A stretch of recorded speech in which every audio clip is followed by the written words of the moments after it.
کہ ایک روز بنارسی آ جائے گا اور اپنا ہی گھر نولکھی کے لیے زندہ بن جائے گا۔ جگنو اور دیوا گنگ بیٹھے تھے۔ آج پہلی مرتبہ نولکھی نے ان کے اور اپنے بارے میں اتنا کچھ کہا تھا۔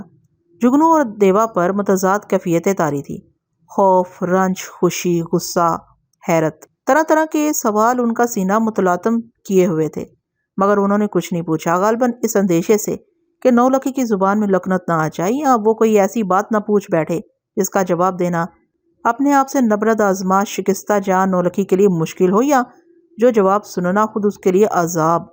وہ بتوں کی طرح گمسم بیٹھے سنتے رہے۔ سب کی نظر شمع پر رہتی ہے، خود شمع کتنے اندھیروں سے دوچار ہے یہ کوئی نہیں جانتا۔ نولکھی نے انہیں بتایا کہ بچپن ہی سے اندھیروں نے اس کا گھر دیکھ لیا تھا۔ وہ چند سال کی تھی کہ باپ کا انتقال ہو گیا۔ کچھ عرصے کے بعد اکلوتا بڑا بھائی ملیریا میں چل بسا۔ وہ غازی پور کے ایک چھوٹے سے زمیندار ایک بڑے کسان کی بیٹی تھی جس کے پاس اپنا ایک معقول کتائی اراضی تھا۔ باپ گوشہ نشین آدمی تھا۔ ادھر قریب میں کوئی غیرت مند عزیز نہیں تھا جو ماں بیٹی کا سہارا بنتا۔ شوہر اور بیٹے کے صدمے سے نیم جاں نولکھی کی ماں نے ناچار کاشتکاری کے کاموں کی نگرانی شروع کی، لیکن زمین کو غالباً مردوں سے کوئی خاص رغبت ہے جب ہی اس زن نادار کے ہاتھ سے نکلتی گئی۔ ایک چھوٹا سا قطعہ گزر اوقات کے لیے رہ گیا، وہ بھی نکل جاتا، مگر ایک رات کاشو ان کے گھر آ دھمکا۔ نولکھی جوان ہو چکی تھی اور ماں کو اس کی بہت فکر تھی۔ ایک چینی کہاوت ہے، حسین لڑکی کی منگنی اس کے پالنے میں ہو جاتی ہے۔ نولکھی کے کئی رشتے آئے۔ جگنو اور دیوا اندازہ کر سکتے تھے کہ ارد گرد کے کتنے لوگوں نے نولکھی کو گھر لانا چاہا ہوگا۔ ماں ابھی کوئی فیصلہ نہ کر پائی تھی کہ کون سا گھر اور کون سا بر نولکھی کے لیے موزوں رہے گا کہ کاشو آ گیا۔ اس رات ماں بیٹی اپنی قدیم ملازمہ کے ساتھ گھر میں سو رہی تھیں۔ ملازمہ کا عمر رسیدہ شوہر غازی پور سے باہر کسی میلے میں گیا ہوا تھا۔ وہ موجود ہوتا بھی تو کیا فرق پڑتا۔ بہرحال تین عورتیں گھر میں اکیلی تھیں کہ پہلے کھٹکے پر نولکھی کی ماں کی آنکھ کھل گئی۔ جیسے ہی اس نے دروازہ کھولا، اپنے سامنے ایک حشمناک خنجر بدست شخص کو دیکھ کر دھک سے رہ گئی۔ وہ کاشو تھا۔ اس نے بتایا کہ پولیس اس کے پیچھے ہے، جب تک پولیس کا خطرہ ٹل نہیں جاتا وہ گھر میں چھپا رہے گا، کوئی بھی مطلق پریشان نہ ہو۔ اس کے ساتھ اعانت کی گئی تو وہ خاموشی سے چلا جائے گا اور اس خدمت کا صلہ الگ دے گا۔ اس نے ان تینوں کو ایک گوشے میں بیٹھ جانے کا حکم دیا۔ اس نام اس کی نظر نولکھی پر پڑی۔ نولکھی کی ماں اور خود نولکھی نے اپنے آپ کو بہت چھپانا چاہا۔ حسن و جمال بھی مال و زر کی طرح ہوتا ہے، ڈھکا چھپا رہے تو بدنگاہی سے محفوظ رہتا ہے۔ کاشو اپنے آپے میں نہ رہا۔ نولکھی کو دیکھ کر وہ سب کچھ بھول بیٹھا کہ کہاں ہے۔ اسے اتنا بھی یاد نہ رہا کہ انہی لوگوں نے پناہ دی ہے، مگر پناہ تو اس نے خود حاصل کی تھی، خنجر کے زور پر، اور خنجر اسی کے پاس تھا۔ وہ خود بھی کسی خنجر سے کیا کم تھا۔ ملازمہ کی گھگی بندھی ہوئی تھی۔ کاشو کی ایک ضرب سے وہ بے سدھ ہوگی۔ نولکھی کی ماں نے مزاحمت کرنا چاہی، مگر کاشو جیسے کبھی ہیکل کے سامنے وہ کتنی دیر ٹکتی۔ نولکھی ویسے ہی ادموئی ہو چکی تھی۔ نولکھی کے بقول وہ اسی رات مر گئی تھی۔ موت اور کیا ہوتی ہے، یہ دوسری نولکھی ہے جس نے اس سیاہ رات کو ایک اور جنم لیا تھا۔ کاشو نوٹوں کی گڈی اور سونے کی چوڑیاں اس کے سرہانے ڈال کے کسی وقت چلا گیا۔ نولکھی کو چپ لگ گئی۔ ماں جیسی ملازمہ نے بہت منت سماجت کی کہ جو لکھا ہوتا ہے اسے مفر نہیں ہے، کوئی بھی اسے ٹال نہیں سکتا، آدمی تو بہت بے بس ہے۔ ماں نے اپنے لیے بیٹی سے زندگی کی بھیک مانگی۔ نولکھی کہہ رہی تھی کہ اب کیا رہ گیا تھا، وہ خود کو ختم کر لیتی۔ یہ اس کی ماں ہی تھی جس نے اسے مرنے نہیں دیا اور اپنی بیٹی پر اور ستم کیا۔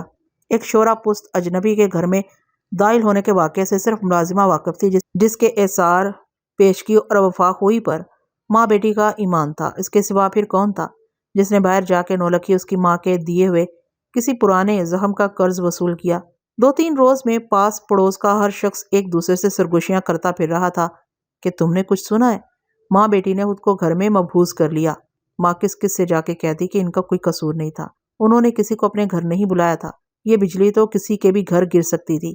اس رات ان کا آشیانہ زد پر آ گیا۔ ماں بہت متوحش تھی کہ وہ ہر ایک کے پاس جا کے اپنی صفائی کیا پیش کرے۔ لوگ کہنے پہ آئیں تو سننا ہی نہیں چاہتے، اپنے پرائے سب بیگانے نظر آتے تھے، اپنا آپا بھی بیگانہ، ایسی بے بسی کہ آدمی کو اپنا سایہ بھی پرایا لگے۔ مگر نولکھی کو جیسے کچھ خبر ہی نہ تھی، کوئی گلا نہ شکوہ، دعویٰ نہ مطالبہ۔ گھر کی دیواروں کے باہر اپنی رسوائیوں سے اسے کوئی غرض نہیں تھی۔ ماں نے زندگی کی نرنگیاں افراد سے دیکھی تھیں، سو اس میں تھوڑی بہت استقامت تھی۔ استقامت اور امید لازم و ملزوم ہے۔ آنے والے اندھے لمحوں سے روشنی کی امید۔ کہتے ہیں یہ اس بات محض گمان بھی نہیں، کبھی بہت سی روشنی مل جاتی ہے۔ آدمی کو اپنے محبس میں کوئی ایک روزن کھلا رکھنا چاہیے۔ نولکھی کی ماں کو ویسے بھی آسرے اور آس کی عادت تھی۔ کوئی چوتھے دن آدھی رات کے وقت جب ہر طرف سناٹا چھایا ہوا تھا، کاشو پھر آ گیا۔ ملازمہ اور اس کی شوہر کی رفاقت کا اب کوئی جواز نہیں رہا تھا۔ دونوں ماں بیٹی اکیلی تھی، لٹنے کے لیے اب ان کے پاس اور تھا بھی کیا۔ کاشو کو دیکھ کے نولکھی کے سراپا میں کوئی جنبش نہیں ہوئی۔ ماں البتہ ٹھٹر کے رہ گئی۔ کاشو کے ہاتھ میں اس وقت خنجر نہیں تھا۔ خنجر کی بے اثری کا اب شاید اسے اندازہ تھا۔ آتے ہی اس نے حواس بجا رکھنے کو کہا اور تسلی دی کہ وہ کسی اور ارادے سے نہیں آیا ہے۔ اس کے لہجے میں حکم بھی تھا اور معاملہ فہمی بھی تھی۔ اس نے کہا کہ دونوں اچھی طرح اس کی بات سنیں اور سمجھ لیں کہ اسے بات کرنا اور تکرار کرنا نہیں آتا۔ اس نے حتمی آواز میں کہا کہ وہ انہیں لے جانے آیا ہے، یہاں سے دور۔ جو کچھ ان کے پاس نقدی زیور ہے وہ سمیٹ لیں اور باقی سارے گھر بار اور زمین وغیرہ کا خیال وغیرہ چھوڑ کے اس کے ساتھ چلیں اور خاطر جمع رکھے، بعد میں سب چیزوں کا ازالہ ہو جائے گا۔ اس نے اعتراف کیا کہ اس رات اس سے بڑی چوک ہو گئی تھی۔ اسے معلوم ہے کہ اس کے بعد ان کے لیے زندگی کتنی تنگ ہو گئی ہے۔ ان کے بارے میں ساری واقفیت حاصل کر کے آیا ہے اور ندامت کا اظہار کرنے نہیں آیا ہے کہ اس کی وجہ سے وہ کسی کو منہ دکھانے کے قابل نہیں رہی۔ یہ زبان اسے نہیں آتی۔ اس کی دوبارہ آمد محض نولکھی کی وجہ سے ہے، کیونکہ وہ نولکھی سے دستبردار ہونا نہیں چاہتا۔ وہ فقرہ جو ہر سرکش اور کج روح کے ورد زباں ہوتا ہے، کاشو نے بھی دہرایا کہ ایک بار کوئی چیز اسے پسند آ جائے تو ہر قیمت پر اسے حاصل کر لیتا ہے۔ سو وہ نولکھی کو لینے آیا ہے۔ جو ہو چکا اسے بھول جانا ہی مناسب ہے۔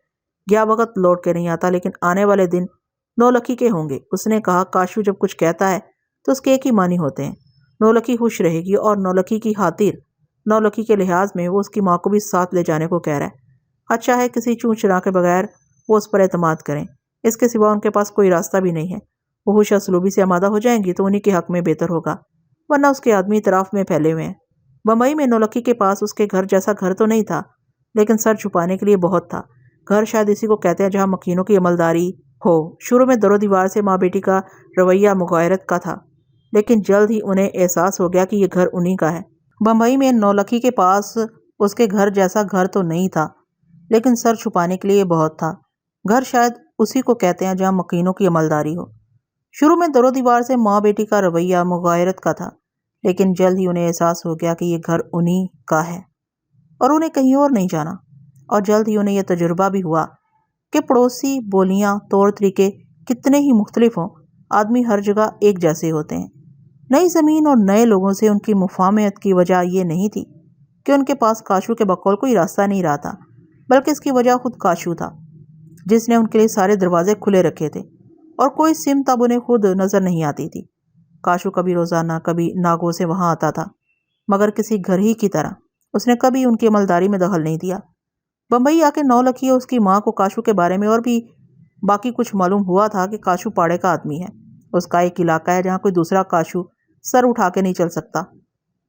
نولکھی کی ماں کاشو کے گھر آنے پر کونوں میں سمٹ جاتی تھی اور بیٹی کو اشاروں میں احتیاط کی تلقین کرتی تھی کہ یہ شیوائے محکومیت بھی ناگوار خاطر ہو سکتا ہے، گویا مطلق محکومیت یا ساکت و جامد محکومیت میں بھی ضرر کے اندیشے ہیں۔ ماں سمجھ نہیں سکی تھی کہ نولکھی کے کسی شغل و عمل میں اس کی نیت کی تنگی کی کوتاہی شامل نہیں ہے۔ یہ شیوا، تسلیم و رضا تو کسی خودکار عمل کی طرح ہے اور کسی خوف کا حاصل نہیں۔ نولکھی کو کاشو سے بالکل خوف نہیں آتا تھا۔ کاشو ہی کیا، نولکھی کو اب کسی چیز سے خوف نہیں آتا تھا۔ اندھیری رات، بچھو، آسمان کی گرج چمک، پتھروں پر جس طرح سب گزر جاتا ہے، معلوم نہیں ایسی اطاعت جو خوف پر قائم ہو حاکم کے لیے کیا حیثیت رکھتی ہے۔ کاشو میں سوجھ بوجھ کی کمی نہیں تھی۔ اسے بھی علم ہوگا کہ نولکھی کی محکومیت نولکھی کے ارادے کی تابع نہیں ہے، بلکہ نولکھی کے پاس اب کوئی ارادہ ہے ہی نہیں۔ یہ صورت کاشو کو کسی اذیت سے دوچار کرتی تھی یا سرخوشی کا باعث تھی، یہ کاشو ہی بہتر جانتا تھا۔ بمبئی آنے کے بعد بہرحال کاشو نے اونچی آواز میں کبھی نولکھی سے بات نہیں کی۔ اس کی آمد پر نولکھی اس کے سامنے حاضر ہو جاتی اور خاموشی رہا کرتی۔ اسے کاشو پر غصہ آتا تھا، نہ کاشو کے قرب سے اس کے چہرے پر غم کی گھٹائیں بھڑکتی تھیں۔ کاشو اس کے لیے نئے کپڑے، زیور، خوشبو اور پھول لاتا۔ نولکھی انہیں اپنے بدن پر سجا لیا کرتی، کاشو کی خوشنودی کے لیے نہیں۔ کاشو کے جانے کے بعد بھی وہ ایسی ہی سجی بنی رہتی تھی اور اس کے قدم آئینے کی طرف نہیں اٹھتے تھے۔ کسی شخص کا آئینے سے واسطہ نہ رہے تو یہ زندگی کا کون سا درجہ ہے؟ یہ سوال جگنو نے مجھ سے نہیں کیا تھا، جگنو کی باتوں سے خود بخود میرے ذہن میں منڈلایا۔ کئی سال گزر گئے اور نولکھی کو پہلی بار کاشو سے اس وقت خوف آیا جب وہ جگنو اور دیوا کو اس کے پاس چھوڑ کے گیا۔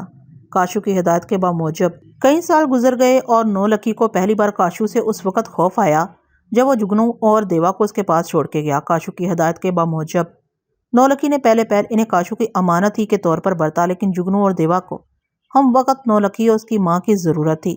بچوں کو اپنی طرف توجہ مبذول کرانے کا فن آتا ہے۔ وہ انہیں ہمکتی نگاہوں سے دیکھتے تھے، حسرت بھری، اشتیاق بھری نظروں سے۔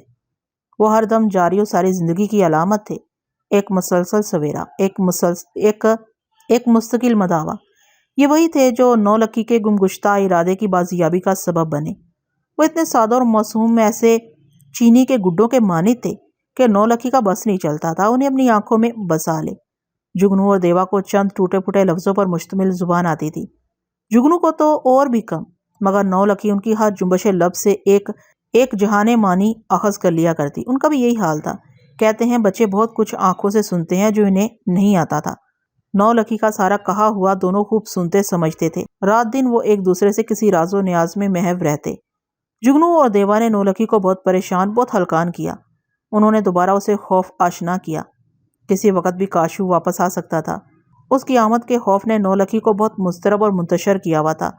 وہ طرح طرح کے منصوبے بناتی کہ کاشو آئے گا تو وہ انہیں واپس نہیں کرے گی، صاف انکار کر دے گی۔ کاشو کسی سوغات کے لیے بہت پوچھا کرتا ہے، وہ اسے کہہ دے گی کہ کوئی زیور، لباس، کوئی سوغات نہیں چاہیے۔ جانے وہ کیا کیا سوچا کرتی۔ کاشو آئے تو اسے زہر کیوں نہ دے دے، اس کے آنے سے پہلے وہ سب کہیں کیوں نہ بھاگ کر چلے جائیں۔ اتنی بڑی دنیا ہے، کاشو اسے کہاں کہاں ڈھونڈ سکے گا۔ 2-4 دن کی بات ہوتی تو نولکھی کے لیے جگنو اور دیوا کی جدائی کوئی بڑی بات نہیں تھی۔ دن بہت ہو گئے تھے اور جتنا وقت بڑھتا جا رہا تھا، کاشو کی آمد کی ہیبت سے نولکھی اتنی ہی ناتواں ہوتی جا رہی تھی۔ تمام خوف زندگی کی طلب سے عبارت ہے۔ نولکھی کو اب زندگی کی شدید طلب تھی۔ بہت دن گزر گئے، کاشو نہیں آیا۔ اس کی موت کی خبر آئی۔ یہ سن کے نولکھی پر جانے کیوں سکوت طاری ہوا اور وہ پہروں آنسو بہاتی رہی۔ ادھر ماں نے اسے ٹوکا کہ کاشو کا نہ آنا جگنو اور دیوا کے لیے کسی اور کے نہ آنے کی ضمانت نہیں ہے۔ نولکھی بھی اس حقیقت سے واقف تھی۔ یہی وجہ تھی کہ کاشو کی موت کے تکن کے باوجود دروازے پر بھٹکتی آہٹوں سے اس کا دل زور زور سے دھڑکنے لگتا۔ دروازے پر بار بار اسے اجنبی دستکوں کا گمان ہوتا۔ کچھ دن اور بیت گئے مگر کوئی نہیں آیا۔ نولکھی کو کسی قدر قرار آنے لگا، لیکن اس نے دوسری طرف غور ہی نہیں کیا تھا۔ دیکھتے دیکھتے ماں کی پس انداز پونجی وقت برد ہو گئی۔ کچھ عرصے تک زیوروں نے ساتھ دیا، لیکن جب وقت ہی ساتھ نہ دے۔ نولکھی کو اپنی فکر نہیں تھی۔ جگنو اور دیوا کے لیے ایک ذرا سی دھوپ بھی اسے گوارا نہ تھی۔ انہیں چھاؤں دینے کے لیے نولکھی کو گھر سے نکلنا پڑا۔ نامعلوم آگے اسے اور کہاں تک جانا پڑتا کہ اسی اسنا میں بنارسی آ گیا۔ زندگی بھر کا ساتھ بھی بسا اوقات فاصلے کم نہیں کرتا، اور بعض لوگ بہت دور ہوتے ہوئے بہت وقت گزرنے کے بعد بھی ہمدم ساتھ رہتے ہیں۔ آدمی سے آدمی کے فاصلے کی بھی نمائش کچھ اور ہوتی ہے۔ اس کا تعلق وقت سے ہے، نہ منزلوں سے۔ کاشو کم سے کم جب تک گھر میں ہوتا ان کے ساتھ رہتا تھا، مگر وہ اس کے ساتھ نہیں رہتے تھے۔ اتنی گروہوں کے لیے ایک جگ کی گرد بھی کم ہے۔ بمبئی آنے کے چند دنوں کے بعد نولکھی کی آزمودہ کار ماں کو اندازہ ہو گیا تھا کہ اس نے اپنی قدیم ملازمہ سے برا سلوک کیا۔ ملازمہ نے باہر جا کے افطرا پردازی نہیں کی تھی کہ اس رات ان کے گھر ایک خنجر بدست شخص آیا تھا اور اس نے سب کو بے بس کر دیا تھا۔ اس نے نولکھی سے اس کی متاع چھین لی۔ یہ کاشو تھا جس نے آمدن پاس پڑوس میں اپنی ستم رانی کی داستان عام کرائی۔ ملازمہ نے نولکھی کو بیٹی کی طرح پالا تھا۔ اس نے نمک کا حق ادا کرنے کی ہر طرح کوشش کی ہوگی، مگر سب کو جزیات کے ساتھ سارا کچھ معلوم تھا۔ ملازمہ قسمیں کھاتی کہ پڑوسیوں کی زبانی یہ تفصیل جان کے اسے خود حیرت ہوئی تھی۔ لوگ اسے تصدیق چاہتے تھے، اس کے بقول اس نے صاف انکار کر دیا تھا، لیکن مبالغے کی تردید نہ کرنا اس کے بس میں نہیں رہا ہوگا۔ اس وقت نولکھی کی ماں کے ہوش و حواس یکجا نہیں تھے۔ اس کی سمجھ میں نہیں آتا تھا کہ ملازمہ کے سوا گھر میں اور کون موجود تھا۔ بمبئی میں نولکھی کے تئیں کاشو کی وارفتگی دیکھ کے ماں کی عقل میں آیا کہ اس رات کوئی فوج پولیس کاشو کے پیچھے نہیں تھی، سب دکھاوا تھا۔ وہ پورے ارادے سے اس کے گھر میں داخل ہوا تھا، کیونکہ یقیناً اس نے پہلے کہیں نولکھی کی جھلک دیکھ لی تھی۔ ہو سکتا ہے وہ دوبارہ کبھی اس گھر کا رخ نہ کرتا، لیکن اس رات اس نے نولکھی کو بہت قریب سے دیکھا تھا۔ پھر نولکھی سے دور ہونا اس کے لیے ممکن نہ رہا، اور نولکھی کے حصول کے لیے ایک ہی دردناک طریقہ اس بے درد کے دماغ میں آیا کہ وہ ہر طرف کانٹے بچھا دے۔ شوہر اور اپنے بیٹے کی جدائی سے شکستہ حال عورت نولکھی کی ماں، جو کسی نہ کسی طرح تیز ہواؤں کا سامنا کرتی رہی تھی، چند دنوں میں حوصلہ ہار بیٹھی۔ سیاد ایک اور سوانگ بھر کے آیا تھا۔ نولکھی کی ماں کے پاس انکار کے لیے تنکے کا بھی سہارا نہ تھا۔ وہ نظر دوڑاتی تو ارد گرد کوئی ایسا نہ تھا جو چند لفظوں کے گداز کی فیاضی کرتا۔ کاشو نے جیسے سب کو اندھا کر دیا تھا۔ نولکھی کی ماں حزا ختم ہونے کے آسرے میں وہاں ٹھہر جاتی۔ کچھ عرصے میں ممکن ہے یہ بے ایمانی بے سر و سامانی نہ رہتی، مگر نولکھی کی ماں کب تک وضاحتیں کرتی رہتی؟ اپنی بیٹی کے لیے وہ کس کس کے آگے درگزری کی بھیک مانگتی؟ نولکھی کہتی تھی کہ مرتے دم تک اس کی ماں کی زبان پر ملازمہ کا ذکر تھا، اسے یہی خلش تھی کہ غازی پور جا کے وہ اپنی ملازمہ سے معافی نہ مانگ سکی۔ نولکھی نے ماں کی دلبستگی کے لیے وعدہ کیا تھا کہ وہ چوری چھپے صحیح کسی طرح ایک بار غازی پور ضرور جائے گی۔ نولکھی کو ماں سے کیے ہوئے وعدے کی تکمیل کی مہلت نہ مل سکی۔ کاشو ہوتا تو شاید یہ کبھی ممکن ہو جاتا، مگر بنارسی کا رنگ ڈھنگ اپنے بھائی سے بالکل الگ تھا۔ نولکھی کہتی تھی یہ وہی تھا جس کے آنے کے بعد اس کی ماں کی کمر ڈھہ گئی، وہ زیادہ دنوں تک اپنی بیٹی کا ساتھ نہ دے سکی۔ بعض لوگ اوچھل ہو جانے کے بعد زیادہ نمایاں ہو جاتے ہیں۔ کاشو کے چلے جانے کے بعد ماں بیٹی کو اس کے اندھیرے اجالے کا اندازہ ہوا۔ بنارسی نے یہ احساس اور سوا کیا، کاشو میں جتنا غضب تھا اتنا تحمل بھی تھا۔ اسے ہر طرح کی زبان آتی تھی، نرمی کی، سختی کی۔ یہی نہیں، کاشو نے اپنے ایک دو مقرب ترین ساتھیوں کے سوا کسی سے بمبئی میں نولکھی اور اپنے اس گھر کا تذکرہ نہیں کیا تھا، بلکہ نولکھی کا کہنا تھا اسے یقین ہے اسے ایک نئے گھر میں بسانے کے بعد بمبئی میں کاشو کا کوئی دوسرا گھر نہیں تھا، ہو بھی تو اس نے کبھی نولکھی سے اس بات کا کوئی اشارہ نہیں کیا۔ بنارسی کے آنے پر نولکھی کو بہت کچھ یاد آتا تھا، لگتا تھا بنارسی بھی یہی کچھ جتانے آیا ہے، لگتا تھا جیسے وہ اپنے بڑے بھائی کا کوئی قرض وصول کر رہا ہو، مگر ایسا نہیں تھا۔ بنارسی کو کاشو سے ایسا کوئی علاقہ نہیں تھا، وہ ان لوگوں میں سے نہیں تھا جو کبھی اپنے آپ کو بھول جاتے ہوں، جو کبھی اپنے سوا دوسروں کے بارے میں بھی فکر مند ہوتے ہوں، اپنے بھائی ہی کے لیے صحیح۔ نولکھی ہانپنے لگی۔ جگنو اور دیوا اس کے دائیں بائیں بیٹھے وحشت زدہ نظروں سے سب کچھ سنا کیے۔ نولکھی اور بھی کچھ کہنا چاہتی تھی، لیکن مسلسل بولتے رہنے سے اس کے سینے میں دم نہیں رہا، اس کا سارا بدن کانپ رہا تھا۔ نولکھی نے بے شک جگنو اور دیوا کو باہر نہیں جانے دیا تھا، اور خود انہیں بھی اپنے دل و دماغ کے سناٹے میں کسی وید حکیم کے پاس جانے کا ہوش نہیں رہا۔ نولکھی کی حالت اس قابل نہیں تھی کہ ذرا بھی دیر کی جائے۔ وہ اندر کمرے سے پھولوتی کو بلانے کے لیے آواز دینا چاہتے تھے، مگر پھولوتی تو ان کے قریب ہی موجود تھی، جانے وہ کب سے سامنے کونے میں کھڑی سب کچھ سن رہی تھی۔ اسے دیکھ کے دونوں یکلخت اٹھ گئے۔ وہ دروازے تک نہیں پہنچے تھے کہ نولکھی کی کربناک صداؤں نے ان کے قدم لڑکھڑا دیے۔ نہیں نہیں، میری بات سنو، اب کوئی فائدہ نہیں، وہ لرزتی ڈوبتی آواز میں بولی، کہ کیوں وقت ضائع کرتے ہو؟ پھولوتی کو لے کے یہاں سے فوراً نکل جاؤ، جب تک تم نہیں جاؤ گے میں تڑپتی رہوں گی۔ نولکھی نے ان سے کہا کہ وہ اسے پرسکون موت دینا کیوں نہیں چاہتے۔ جگنو اور دیوا بچوں کی طرح سسکنے لگے، عاجزی سے بولے کہ وہ ایسی باتیں کیوں کر رہی ہے، سب ٹھیک ہو جائے گا، وہ اسے نہیں مرنے دیں گے اور یوں چھوڑ کے نہیں جائیں گے۔ جگنو کہہ رہا تھا کہ نولکھی ان کے آگے ہاتھ جوڑ کے بولی کہ اب اسے کوئی دوا نہیں چاہیے، دوا کا وقت گزر چکا ہے۔ اس نے ان سے کہا کہ وہ سمجھتے کیوں نہیں، اس کے لیے اسے بڑا دکھ کیا ہوگا کہ آخری وقت میں اس کے جگر گوشے سرہانے نہ ہوں، مگر وہ کچھ جان کے ہی ان سے یہ بنتی کری، بنتی نہیں تو اسے اس کا حکم سمجھا جائے۔ کہنے لگی کہ وہ پھولوتی کو دوسری نولکھی بنانا نہیں چاہتی، وہ بھی یہ نہیں چاہیں گے کہ نولکھی کی کہانی کسی طور پر دہرائی جائے۔ نولکھی مسلسل ان سے التجا کرتی رہی۔ جگنو اور دیوا نے اسے سمجھانا چاہا کہ ایسا اندھیر نہیں ہے، وہ وقت اور تھا، اور یہ غازی پور نہیں بمبئی ہے، وہ آخر دم تک پھولوتی کی حفاظت کریں گے۔ وہ اسے جانے کیا کیا تسلیاں دلاسے دیتے رہے، مگر ان کی آواز خود انہیں مطمئن نہ کرتی تھی۔ نولکھی پر کیا اثر ہوتا؟ نولکھی کے چہرے پر اور وحشت اتر آئی۔ وہ بے کلی سے بولی کہ وہ کچھ سننا نہیں چاہتی، کوئی تعویل، کوئی دلیل۔ سب سے بڑی دلیل بنارسی ہے، جگنو اور دیوا بنارسی کو اس سے زیادہ نہیں جانتے۔ بنارسی کاشو نہیں ہے، اسے کچھ بھی بعید نہیں، بنارسی کا اپنے سوا کسی سے کوئی رشتہ ناتا نہیں ہے۔ بہتر ہے کسی پس و پیش کے بغیر جگنو اور دیوا نولکھی کی خواہش کی تکمیل کریں، یہی سمجھ کے کہ یہ اس کی آخری خواہش ہے، یا وہ نولکھی کا کوئی حق ادا کر رہے ہیں، اس پر کوئی احسان کر رہے ہیں۔ جگنو اور دیوا اس طرح کیسے جا سکتے تھے؟ وہ سمجھ رہے تھے کہ بنارسی نے پھولوتی کے لیے کوئی ایسی ویسی بات ضرور کہی ہوگی جو نولکھی اس قدر بے چین ہے۔ ان کی سمجھ میں اور بھی بہت کچھ آ رہا تھا جو نولکھی کہہ نہیں پا رہی تھی، مگر نولکھی سے آنکھیں پھیر کے گھر سے نکل جانے کی استطاعت ان میں نہیں تھی۔ پھولوتی بھی سب سن رہی تھی۔ دونوں بھائیوں نے مضطربانہ اس کی طرف دیکھا، ان کی ہمت نہیں پڑتی تھی کہ پھولوتی سے اس کی رائے پوچھے، لیکن کچھ پوچھنے کی ضرورت کیا تھی؟ پھولوتی کو ان سے لگ تو نہیں تھی، وہ ماں کے سینے سے لپٹی ہچکیوں سے رو رہی تھی۔ نولکھی اپنے ناتواں بازوؤں میں کبھی اسے سمیٹ لیتی، کبھی پرے دھکیلنے کی کوشش کرتی۔ وہ ہذیان بکنے لگی تھی کہ پھولوتی اسے چھوڑ دے، سب اسے چھوڑ کے چلے جائیں، وہ آرام سے مر جائے گی، اب دیر بھی کتنی رہ گئی ہے۔ کہنے لگی سب اسے مرا ہوا دیکھنے ہی پر کیوں مصر ہیں، بعد میں جانے کیا ہو جائے کیا نہ ہو جائے۔ نولکھی پر خفقان طاری تھا، آخر وہ بے حال ہو گئی۔ پھر دیوا کسی کو بتائے بغیر باہر نکل گیا۔ بھاگتا بھاگتا وہ قریب ایک ممر وید کے پاس پہنچا۔ وید پہلے ان کے گھر آ چکا تھا۔ وہ نولکھی کو دیکھ کر بڑبڑانے لگا کہ اسے یہ کیا ہو گیا ہے، ابھی کچھ عرصے پہلے تو خاصی بہتر تھی۔ وید طرح طرح کے سوال کرنے لگا کہ یہ کس کے زیر علاج ہے، کیا کھاتی پیتی رہی ہے۔ دیر تک وہ نولکھی کی نبض ٹٹولتا رہا۔ اس نے چند دوائیں تجویز کیں اور اپنے چوبی بکسے سے کچھ مشروبات نکال کے بمشکل نولکھی کو پلائے۔ وہ ایک تند مزاج شخص تھا، اس نے کچھ خیال نہیں کیا کہ ان تینوں پر کیا گزر جائے گی۔ کہنے لگا کہ دوا اپنی جگہ، مگر اب دعا کی زیادہ ضرورت ہے۔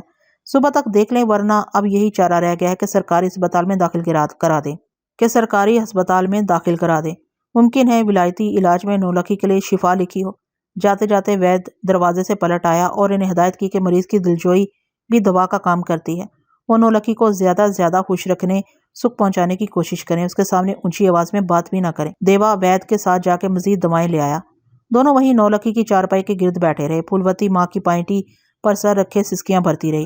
نولکھی کی جب بھی آنکھ کھلتی اس کا نحیف و نزار سراپا پھڑکنے لگتا۔ اس کی ویران آنکھیں بے قراری سے انہیں دیکھتی اور لرزتے ہونٹوں پر کوئی شکوہ سا اٹھاتا اور وہ بے سدھ ہو جاتی۔